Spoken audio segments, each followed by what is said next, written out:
बिस्मिल्लाहिर्रहमानिर्रहीम। मैं हूं doctor GM Chaudhry, advocate supreme court of Pakistan, और मैं अपने प्रोग्राम लीगल हेल्प के साथ आपकी खिदमत में हाज़िर हूं। मैं इससे पहले भी आप पर फंडामेंटल राइट्स जो हैं उनके मतलब बात कर चुका हूं, तो आज मैं आपको ये बताऊंगा कि आप अपने फंडामेंटल राइट्स यानी कि बुनियादी इंसानी हकूक़ जो हैं उनका तहफ़्फ़ुज़ कैसे कर सकते हैं। फंडामेंटल राइट्स के हवाले से हमारे आइन जो है उसमें दो किस्म के मैकेनिज़्म दिए गए हैं। एक जो है वो हाई कोर्ट्स का दायरा इख्तियार है, वो आर्टिकल 199 जो है कॉन्स्टिट्यूशन का, जिसके तहत मुख्तलिफ़ किस्म की रिट्स इशू होती हैं, उसके ज़रिए हम फंडामेंटल राइट्स की इन्फोर्समेंट करवाते हैं। उसके बाद फिर एक और आर्टिकल है, आर्टिकल 184(3, ये सुप्रीम कोर्ट ऑफ पाकिस्तान का ओरिजिनल जुरिस्डिक्शन है, जिसमें ये कहा गया है कि अगर कहीं पर को फंडामेंटल राइट्स के मुतल्लक इशू हो और वो जनरल पब्लिक इम्पोर्टेंस का भी इशू हो, तो फिर उसमें सुप्रीम कोर्ट को डायरेक्ट भी अप्रोच किया जा सकता है। तो इस तरह हमारे मुल्क में ये जो आर्टिकल 199 है, इसके तहत तकरीबन 7 किस्म के रिट्स जो हैं वो इशू की जाती हैं। मैं इन रिट्स के नाम आपको ब्रीफली बता देता हूं। यानी कि आप डायरेक्ट किसी सिविल कोर्ट में, किसी छोटे क्रिमिनल कोर्ट में आपको जाने की ज़रूरत नहीं है। अगर आप मेरा साबका लेक्चर जो है उसे देखेंगे तो उसमें मैंने बड़ी तफसील के साथ फंडामेंटल राइट्स बताए थे कि कौन कौन से हैं। तो अगर आपका कोई ऐसा फंडामेंटल राइट इन्वॉल्व है जो कि फंडामेंटल राइट्स की कैटेगरी में आता है, जो कि आइन के आर्टिकल 8 से लेकर 28 तक हैं, तो फिर आप उनके लिए डायरेक्ट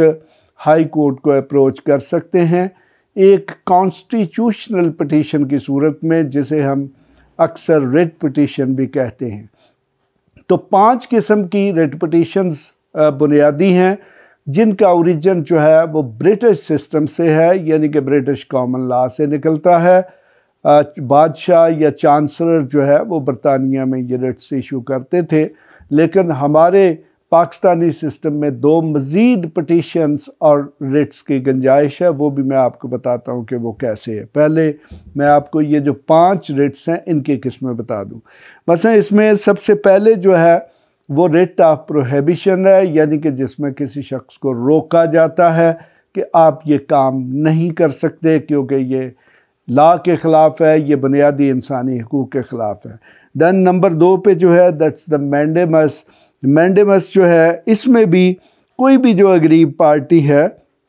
वो ये कह सकती है कि जो कोई भी लीगली एस्टैब्लिश अथॉरिटी है उसे कोई काम करने के मतलब कहा जाए। तो इस तरह अगर हाई कोर्ट जो है वो कन्विंस हो जाती है तो वो फिर उस अथॉरिटी को डायरेक्शन देती है कि आप ये काम करें क्योंकि ये बुनियादी इंसानी हकूक़ के मुताबिक है। दैन हमारे पास तीसरे नंबर पर जो है ये रिट ऑफ सर्शरारी है। इसमें यह होता है कि इसमें किसी जो सबॉर्डिनेट कोर्ट, अथॉरिटी या ट्राइब्यूनल जो है उसकी जो प्रोसीडिंग्स है, अगर उनकी किसी इल्लीगैलिटी को आप पॉइंट आउट करते हैं तो फिर हाई कोर्ट अगर कन्विंस हो जाती है कि वाकई इस किस्म की कोई इल्लीगैलिटी हुई है, तो फिर उस अथॉरिटी को वो लीगल करेक्शंस करने की डायरेक्शन दी जाती है। देन जनाब चौथे नंबर पर रिट ऑफ हेबियस कॉर्पस है। इसमें यह होता है कि अगर किसी शख्स को इल्लीगली आर्बिट्रेरी तौर पर डिटेन कर देते हैं, वो पुलिस पकड़ लेती है, अक्सर पुलिस लोगों को हब्से में जा में रखती है या कोई और इदारा पकड़ लेता है, जैसे फोर्स्ड डिसअपीयरेंसेस हैं, या कोई प्राइवेट शख्स पर पकड़ लेता है, तो फिर रिट ऑफ हेबियस कॉर्पस जो है वो इशू की जाती है और उसमें उस शख्स को कोर्ट के सामने बरामद किया जाता है और फिर कोर्ट जायज़ा लेती है कि क्या उस शख्स को जायज़ तरीके से गिरफ़्तार किया गया है या गैर कानूनी तरीके से, तो फिर उसके मुतल्लिक़ मुनासिब अहकामात देती है। दैन हमारे पास जनाब जो 5वीं रिट है दैट्स द रिट ऑफ को वारंटो। रिट ऑफ को वारंटो जो है ये एक ऐसी रिट है कि जिसमें अगर आपको शक है कि किसी शख्स को ने किसी गैर कानूनी तौर पर किसी ऑफिस पर, किसी ओहदे पर या किसी पब्लिक ऑफिस पर कब्ज़ा कर लिया है तो आप उसकी अथॉरिटी को चैलेंज कर सकते हैं। और अगर आप ये साबित कर देते हैं कि वो शख्स मुतल्लिका रिक्वायरमेंट्स या एलिजिबिलिटी या इंटाइटलमेंट्स पूरी नहीं करता तो फिर कोर्ट उसकी अपॉइंटमेंट को इल्लीगल डिक्लेयर कर देती है। फिर इसके बाद जनाब हमारी एक और जो आर्टिकल 199C के तहत आती है, that's enforcement of fundamental rights. यानी कि ये जो पहली 5 है ये वेस्टमिनिस्टर यानी कि ब्रिटिश लॉ से हमें मिली हैं, जबकि ये जो छठी है ये हमारे अपने लॉ की क्रिएशन है। इसके तहत बहुत कम लोगों को रिलीफ दिया जाता है और इस हवाले से मैं ये कहना बजा समझता हूँ कि हमारी जो हाई कोर्ट्स हैं उनके जजेस फंडामेंटल राइट्स के मतलब सेंसिटाइज्ड नहीं हैं। वो अक्सर जब भी लोग उनके पास फंडामेंटल राइट्स की पिटीशन लेकर जाते हैं तो कभी लैचेस की बुनियाद पर, कभी डिले की बुनियाद पर, कभी किसी और टेक्निकलिटी की बुनियाद पर मुख्तलिफ एक्सक्यूज़ के तहत उनको फ्रस्ट्रेट करते हैं। हालांकि मेरा ये व्यू है कि जहाँ पर भी फंडामेंटल राइट्स का इशू हो तो कोर्ट को जो टेक्निकल फॉर्मेलिटीज़ हैं उनमें नहीं पड़ना चाहिए, क्योंकि फंडामेंटल राइट्स एक ऐसी चीज़ है कि जिनकी इन्फोर्समेंट के लिए टेक्निकलिटीज़ की ज़रूरत नहीं होती। वो इंसान के बुनियादी हकूक़ हैं, वो कोई लीगल राइट्स नहीं हैं। तो इसके बाद जो आखिरी कैटेगरी है ये आप पिटीशन फाइल कर सकते हैं सुप्रीम कोर्ट में आर्टिकल 184(3) के तहत,